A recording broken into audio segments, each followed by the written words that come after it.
So today's lecture is going to be about recursive data types. We've already seen at least one recursive data type that has been defined by us and not built in, and that was the hand data type that we used in the second lab.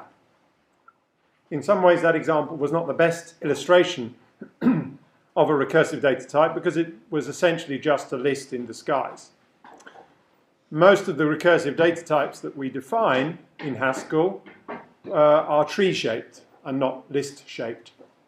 And we're going to look at one example today to illustrate this idea and how we can program with it. Let me start off with just a small example. It's a program which quizzes you about small arithmetic expressions. -1 plus -2 plus 0, that's about -3. 1, that's a fairly easy one, I can do that one. That looks like 0 times a bunch of things, that's probably 0. That's probably 0 as well, isn't it? No, it isn't. Okay, so you get the idea of the game. So what's special about it? Well, not too much, but the game doesn't work by using a predefined list of expressions and answers. That would be really boring. The game works by generating expressions. And that is also maybe not such a big deal in itself, but you might notice that it only generates good expressions. And in fact, they're good expressions that don't have any unnecessary parentheses. So the question is, how do we represent expressions? And, well, not too surprisingly, we can represent expressions by a recursive data type. So here is the data type that I'm going to use to represent expressions. So let me explain it. We're introducing a new data type called expression, which consists of 3 possible kinds of expression. There are basic numbers, which will be an integer on the inside. Then you have addition expressions and multiplication expressions. And you notice these two cases are recursive. An addition expression contains 2 sub-expressions. So the sub-expressions have the same type as the overall type that we're defining. So we're defining a recursive data type. What's different from the hand example that we had in Lab 2 is that there is more than one recursive occurrence of a sub-expression. That's what makes it tree-shaped and not list-shaped. Okay.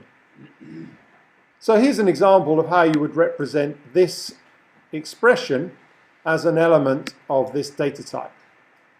What is this expression? Well, the top level expression is a multiplication of 2 things. It's a multiplication of this thing and this thing. So the right-hand one is this one here, and the left-hand one is this expression here, and this expression itself is an addition of a number and another number. Okay? What about this example? How would we represent example 2? What is the top level? What kind of expression is it? It's an addition operation. So how did you know that it was an addition and not a multiplication?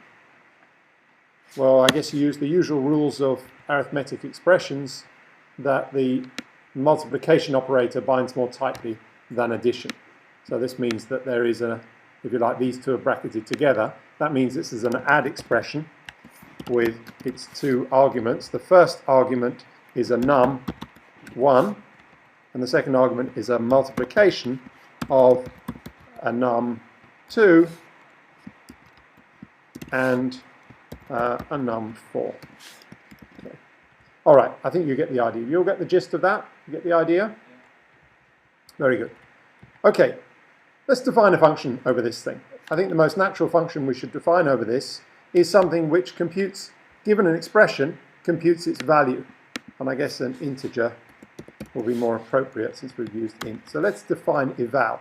So what does the definition of eval look like? Well, it's defined over a data type, so it's going to be defined typically by using pattern matching. So there are various kinds of expression. There's a num expression. How do we evaluate that to get an integer? Well, it is already almost there. We just strip off the constructor that makes it an expression and turn it into an integer.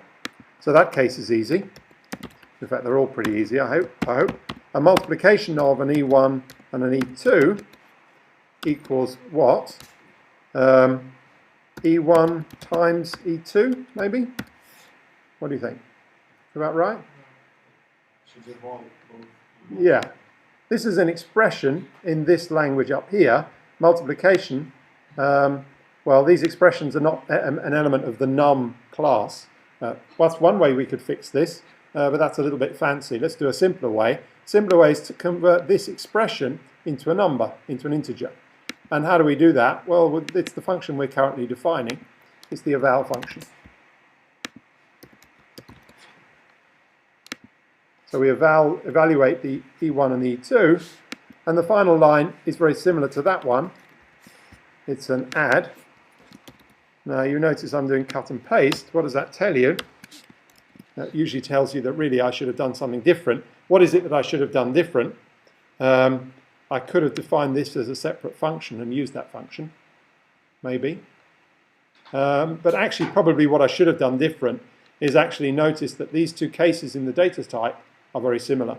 I should have had one case for a binary operator with 3 arguments, one to tell you which operator it is, and the other 2 to tell you which are the operands. I won't do that in the lecture today, so we'll stick to this very rather oversimplified version of the data type, but it'll do the job. But it will result in a fair bit of cut and paste programming, because often the case that I use for this will be very similar to the case I use for this. We'll live with that for today. Okay, let me just test that works. Let's just resize this so we're about right. Okay, so we have expression 1, which was that thing there. What should that evaluate to? 12. And we evaluate it using our evaluator, it does indeed give us 12.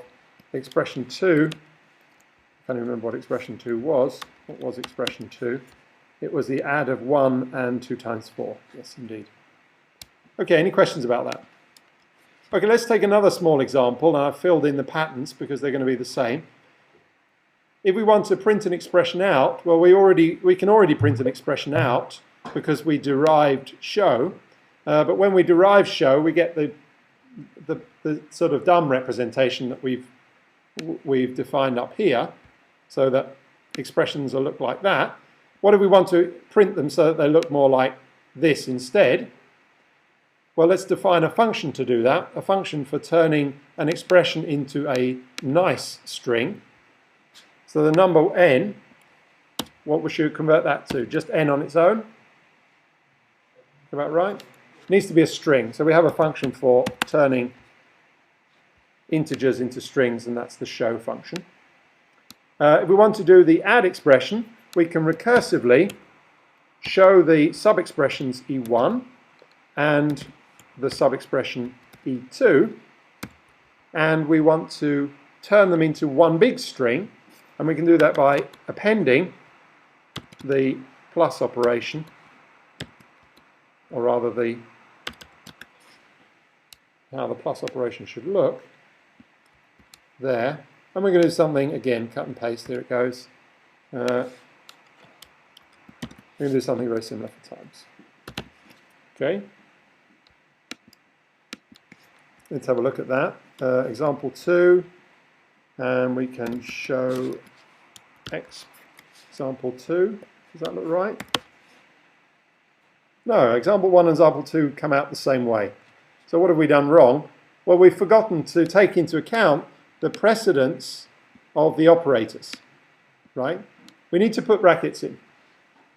So where do we put brackets in? Well, we could be on the safe side and just put brackets everywhere. So we could put a bracket there, and there, there, and there. We could do that, but then we'd end up putting too many brackets in, right? So where do we actually need brackets? Well, let's just have a look. Let's just have a think for a second. Where do we actually need brackets? Which of these expressions needs its parentheses, its brackets? This one doesn't, right? What about this one? No, because the precedence of multiplication binds more tightly. But this one does. Okay? So what's the general rule when you need the brackets? You only ever need to bracket something which is inside a multiplication. It's the first thing. The second thing is that the only things we need to bracket are additions inside multiplications. A multiplication inside a multiplication doesn't need brackets. It's only an addition inside of brackets. So we need to think when we have an addition inside of brackets. When we have a factor, which is an addition, we must have a bracket around it. Okay, so that's what it says. All right. So how are we going to do this? Well, it's we only ever need to bracket inside a multiplication. So we might need to put brackets around this one, and we might need to put brackets around this one. Okay? So I'm going to make a function that maybe puts brackets around that. I'm going to call it factor. The components of a product are called factors. I'm going to make this a show factor. So showing a factor, if it's an add expression, then we need to put brackets in, right? So we need a left bracket, and we're going to need something and then a right bracket. And what are we going to show in the middle?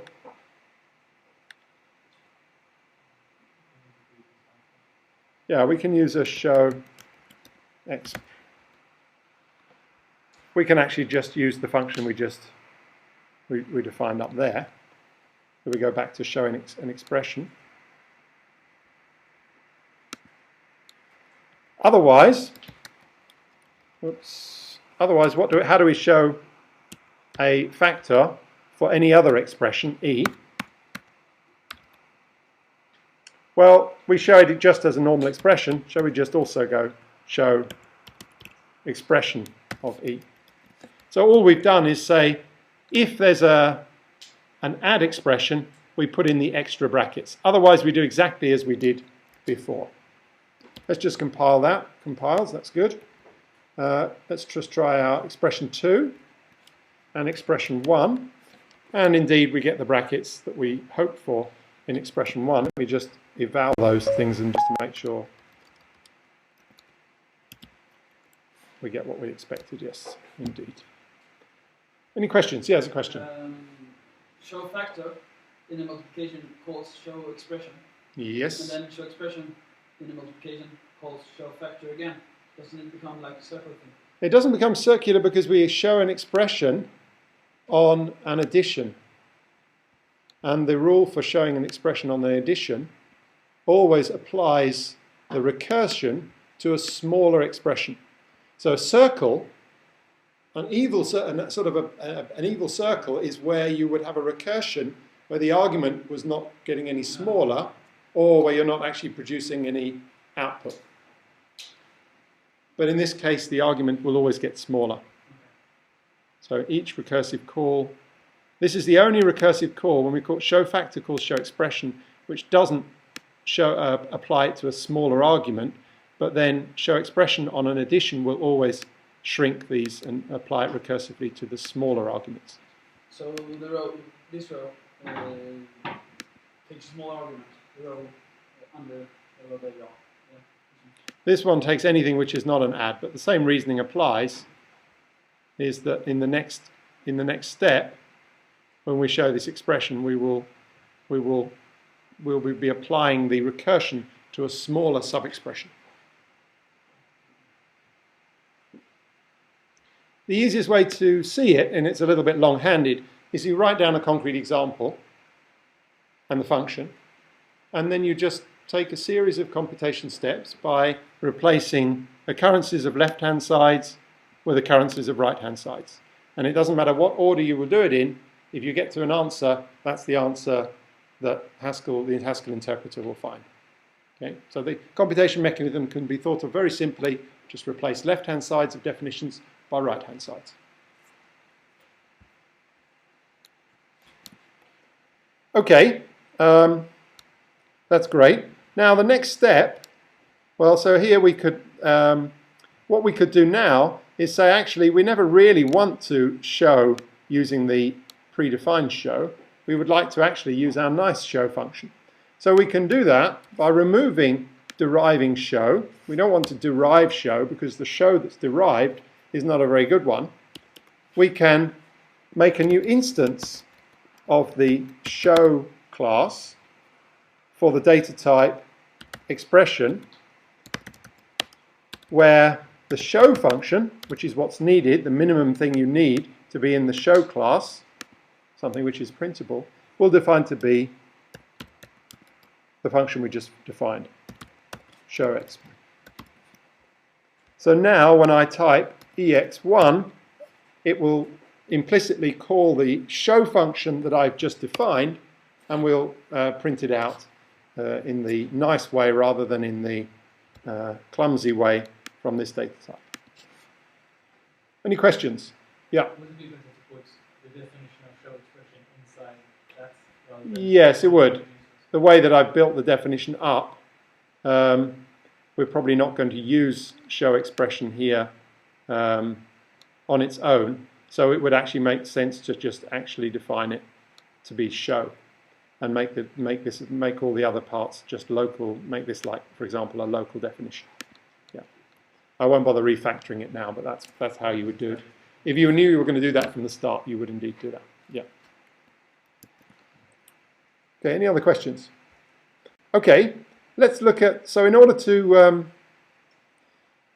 compute this, in order to play this game, another thing we need to do is to generate random expression. We're going to do a quick check to do that, what we looked at last week, and the gen type. Okay, so we're going to define functions to generate random expressions. So how do we do that? Well, we're going to define something like a random expression to be, well, it's going to be either a numeric expression or a binary operator. So I'm going to define two functions for those two cases. And I'm going to choose one of either a random numeric expression or a random binary expression. What's the binary expression? The data type has there's three different cases. It's the numeric one, and there's these two cases. I'm calling this the binary because they use a binary operator, add or multiply. So that'll be taken care of in a single definition. Let's make these local definitions. Yeah, why not? Okay, so what will a random number be? Well, for the sake of this game, let's suppose we want to keep the numbers fairly small. So let's take an element of the numbers from, let's say, let's define a range. Let's say the range of values is 4. So that's an element from minus range to range. So that's a number, but now we want to put that number inside. We want to make that into a. Okay, that's fine. We've got it. This defines a number in the range minus range to range, but we want to turn that into an expression.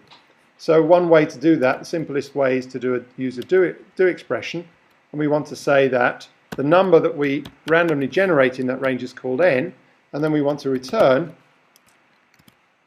num applied to n to get something in the expression data type. Okay. We cannot just do a num applied to an element of -1. So the type of element, we can do something similar. Yeah, I'll show you that. But just to be clear, the type of elements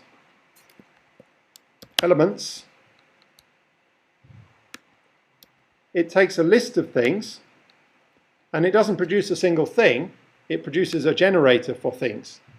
And so we can't apply a function of this type to that unless we use what? Anybody remember? There was a trick to doing that. No, there was a function fmap. But another thing we could do is we could map num over that list. So actually this is a slightly shorter definition without anything too fancy. We create the numbers in the range, we map num over it, so we get a range of elements of the expression data type, and we simply choose one of those. So that's a neater way of defining that. Let me just define rbin. Rbin undefined. Okay. Okay, what about a random binary thing? Well, this one I'm going to use a do. What am I going to do? I want to choose whether I'm going to have an add or a mul. Okay, so I'm going to have one of those two cases. And I can do that by choosing an operator to be one of the elements of the list, mul, and add. Okay, so that looks a bit fancy, but these two things have the same type, so I can put them in a list, and once I put them in a list, I can choose one of them randomly and call that my operator. Then I'm going to randomly generate an expression. I'm going to randomly generate another expression.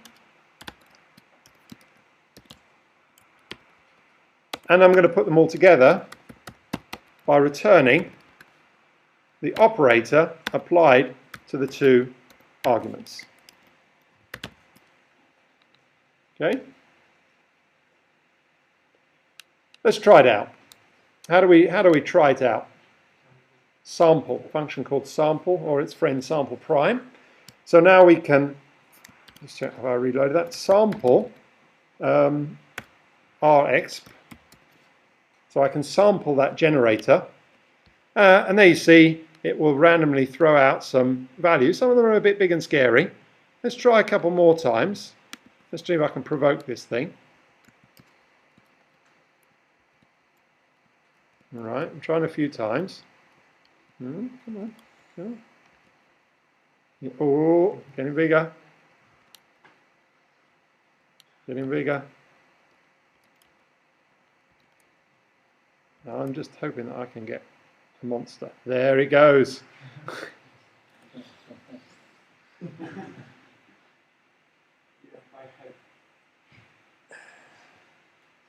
Okay. You see what happened? Is it going to finish? I don't think so. It's not going to finish. So once a tree, you're randomly generating a tree, right? So once the base of the tree gets a bit wider, what's the chance of you terminating? What's the chance of you finishing at the next level? Well, it's a 50% chance that you'll get a number for each of the leaves in the tree, right? So once the tree starts getting bigger, the chances of you actually terminating get smaller. So once you kind of hit a certain threshold, chances are you're just going to build an infinite tree. Okay? Haskell is very happy to build infinite things. And it will actually show them to you as it builds them. And they're also fine. There's nothing wrong with them if you only use a finite part of them. Okay? If you want to eval them, then you'd be in trouble. But if you wanted to just look at bits of them, that might be perfectly okay. But clearly, in this example, it's not going to be okay. Now, one way to fix this would be to use the function frequency to control the relative frequency of the two cases. That actually turns out to be not a very good way to fix this. We don't get a nice distribution of expressions. What I'm going to do instead is I'm going to add a size parameter to this thing. I'm going to add a size, and I'm going to use this size. So rexp is going to be something which takes an int size parameter and computes a generator for expressions. So I'm going to pass in a size parameter, and I'm going to use that to control the frequency. So I'm going to do a frequency with a frequency, relative frequency of 1, I'm going to generate a number, and with a frequency of S, I'm going to generate an R bin. But actually what I'm going to do is actually going to pass S in as a parameter to this guy. So what will the parameter do? Well, the important thing about the parameter is that I'm going to make sure that at each recursive call, I'm going to shrink the parameter. So, and I'm going to shrink it by halving it, roughly. So that means pretty quickly, this will get down to 0, and I'm guaranteed to pick a num. Okay? Because once the frequency becomes 0, then we have no problems. So what I'm going to do is I'm going to pass in s div 2 integer division here. So I'm going to divide s by 2, and I'm not going to cut and, so to avoid the cut and paste to do it the same down here, I'm going to just define it up here. Let s prime equals that thing I just typed. What was that? S div 2.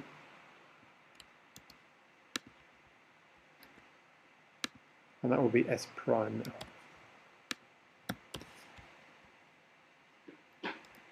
Okay, so you see what I've done. I've added a parameter, and I've passed the parameter into this recursive generator, and I've made sure that each time you call it, the parameter halves, so pretty soon you'll get to 0, in which case you're guaranteed that you'll only use this one. So let's try that out, see if we can do it. Let's retry the previous example. Now we can't do sample Rx, we need to pass a size parameter.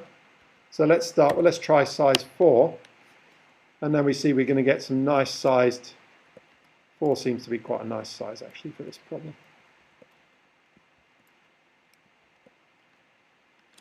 Okay, any questions? Okay, so we might also want to use these random generators in quick check. Okay, so if you remember, we can make quick check able to use to generate random test data for expressions by making expressions in a member of the arbitrary class.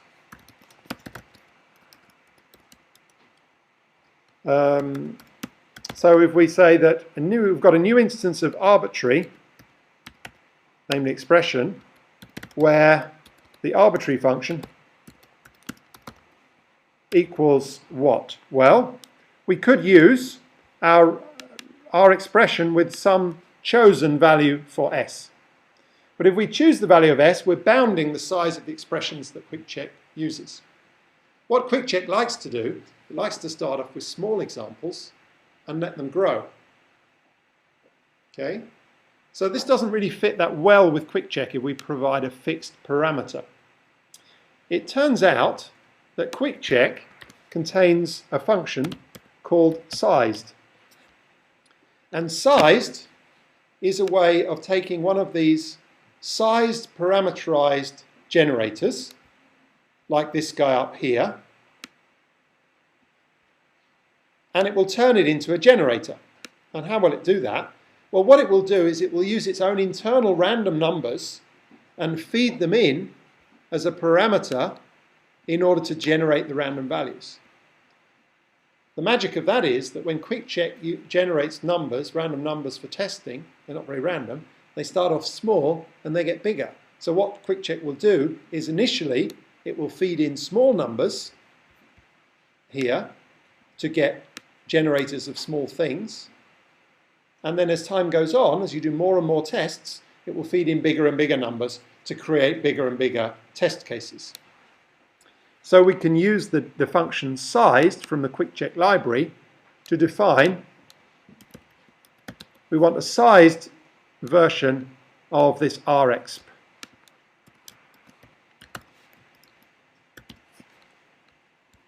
And so now we can do sample. We can sample arbitrary at type generator for expressions, and then we'll generate random expressions. And the first ones, the early cases it generates will be small, and then they will start growing rather quickly. And that's the typical quick check way of generating things. Any questions about that? Now, we're not actually going to use this guy for the rest of the talk. We're just going to use this one here, the one which gives us fine-grained control, because we don't want to really try examples this big for our game. Okay, let's look at the game. So I've written a bit of template code here for the main game. It's not a very, it doesn't work very well at the moment. So what does it do? Well, it asks you what's the value of 1 plus 1. And it reads your answer, and it says if your answer is equal to 2, then you're correct. Otherwise, you're wrong, and starts again. Okay, so the game currently is not so interesting. What we're going to do is replace, obviously, this by a randomly generated expression. So how do we generate a random expression? Well, we have a function Rx that we provide with a parameter. What parameter should we use? Well, we tried 4. That seemed to work quite well. Coincidentally, that was the size of this range. So we could use the range as our parameter. But actually, I tried doing this earlier and it didn't work. So there's a little corner case in Haskell here that is a bit tricky.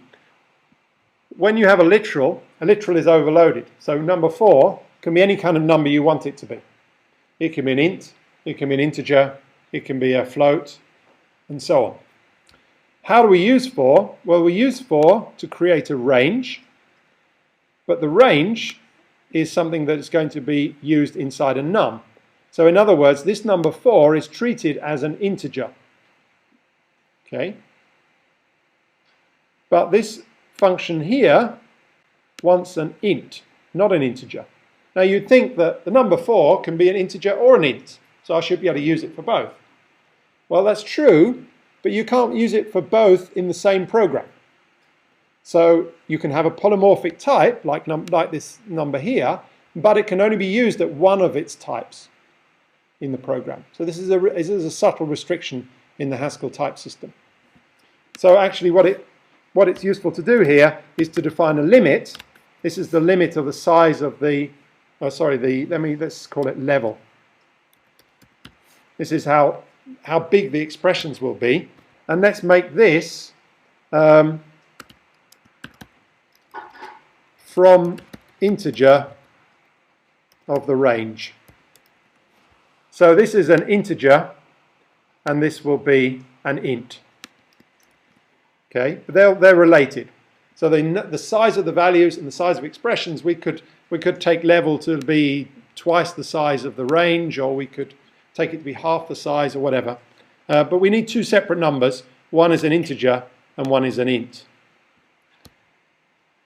All right, that sounds like a lot of messing around for no good reason. But what we can do is take our level. This will be our generator for expressions according to the level of difficulty that we want to do. Okay. Now, what you might be tempted to do there is say, well, we get an expression from that random generator, and then we want to, what's the value of show e? Okay. So how does that look so far for fixing the first couple of lines? Reasonable? What happens? It goes horribly wrong. Why does it go horribly wrong? Well, it says, couldn't match the expected type. I expected to see an IO of something, and what I saw is a gen of something. This thing here is a gen of something, and it says, I was expecting an IO of something. So what's happening here? Well, we're mixing up our monads. We're in two different monads. IO is one monad, gen is another, and they are different. So you can't mix these two things together. They don't belong together. Okay?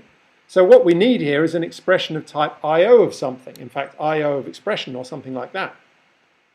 And we cannot mix the monad for random generation with the monad for doing input-output. Okay, the types don't match. So we can't use it in this way, even though it looks kind of intuitive. It sort of looks like it ought to make sense. But once we see in detail what's really going on under the hood with monads, we'll see really why this doesn't make sense. For now, we have to think about how can we get something of the right type in order to get a random expression. Now, in the lecture notes, there's an example of how to do this. It's a little bit more involved maybe than it needs to be. I'm going to do it a slightly simpler way. And I think it's simpler because it involves a function that we've seen before. Let me just comment this out for a second.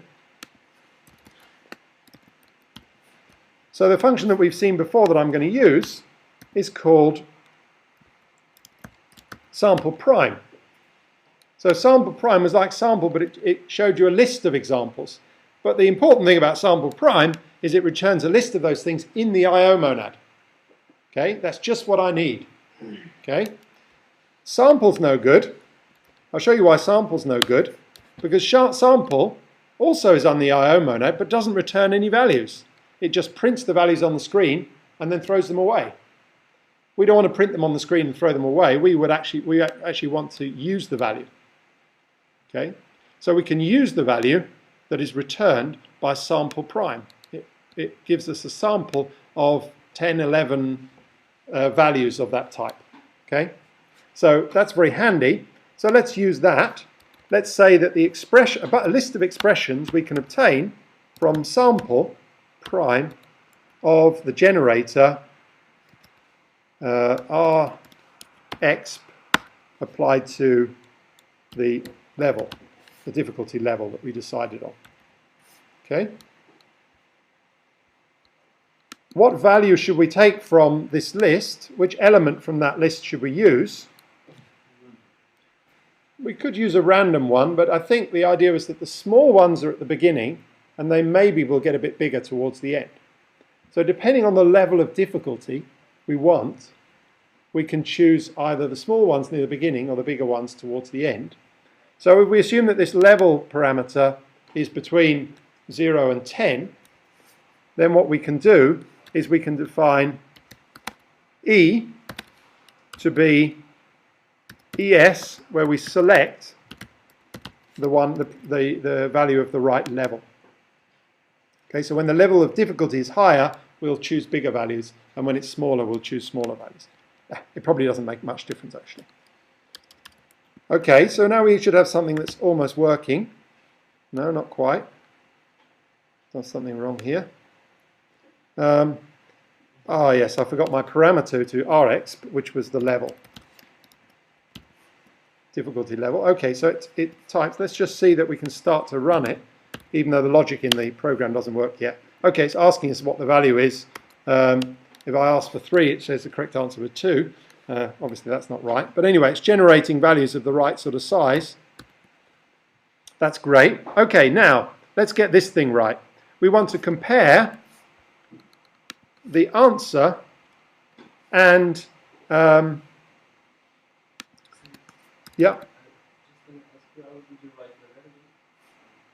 our level, sorry, was just it was just a constant. It was a constant, and I could have written number 4 there, but I converted this constant to this one. I know it looks really funny, but it's a little pitfall that you sometimes fall into, where you try and use a constant at more than one type, and you'll get type errors, and then you have to realize that you have to put in a coercion to convert a number of one kind to a number of another. So this is an opportunity to show you that. It's just a constant.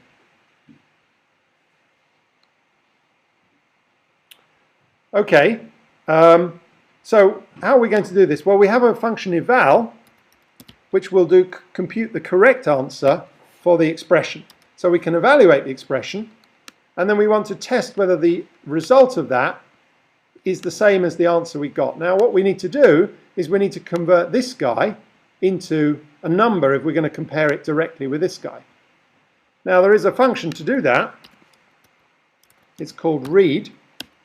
A read converts anything which is readable, anything which you can serialize from a string. It's kind of the inverse to a show. Takes a string and turns it into a thing, as long as it's a readable thing. So you can do that, for example, you can read from 1.2 if you ask for that as long as it knows what type it's trying to read it as. If you say, try and read that as a float, then it will turn it into a float. If you wanted to do something else, you might do, I don't know, true, read that as a bool, and it would actually give you true. You could, for that matter, you could do other fancy things as well. You might put that in together with something else. Read that as a Boolean unit pair. What am I talking about here? This is nonsense. True. Something like.